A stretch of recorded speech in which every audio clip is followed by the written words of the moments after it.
Hi guys, এই সুপারি গাছটার খোলস টলস উঠে পেয়েছি। গাছটা পড়ে গেছে দেখে তাই গাছটা আমি ছাড়িনি। এই যে সুপারি গাছের ভিতরের খোলস, এটাকে আমাদের ভাষায় বলা হয় মাটি। এটা চাকমাদের ভাষা হয় করুল। করুল এটাকে বলা হয় করুল। এটার মতো সুস্বাদু জিনিস কোনো কিছু হতে পারে না। ও,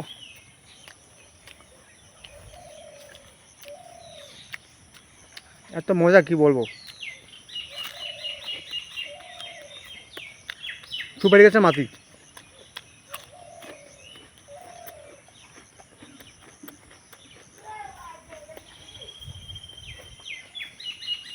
গ্রামে গঞ্জে থাকলে কত রকমের টেস্ট নেওয়া যায়, কত রকমের ফ্লেভার নেওয়া যায়,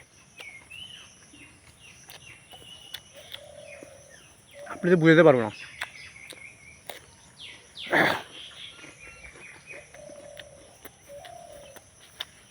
এই মাটিটা খাচ্ছি কেন জানেন?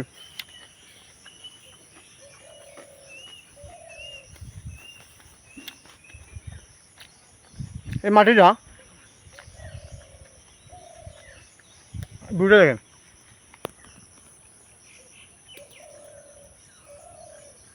দেখছেন ভিউটা? এই মাটিটা খাচ্ছি, কোনো সারহীন ছাড়া একটা সুপারি গাছ অনেক উপরে বেয়ে যায়। এটা খেলে আমি হয়তো 1 ইঞ্চি বড় হয়ে যেতে পারি, লম্ব হয়ে যেতে পারি।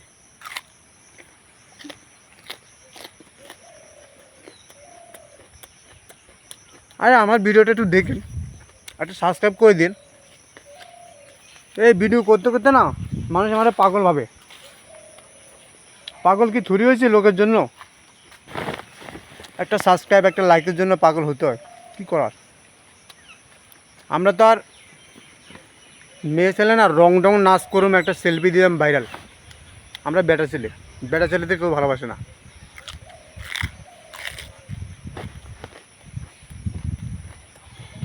তাই আম জাম কাঁঠাল লিচু সুপারির মাটি, কত কষ্ট করে গাছটা উঠেছি।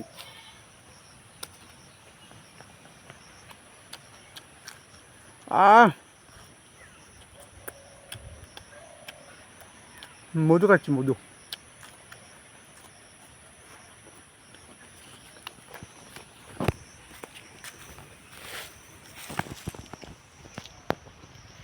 আমার চ্যানেলটা সাবস্ক্রাইব করে দেবেন। সুদেব বিশ্বাস ব্লগ।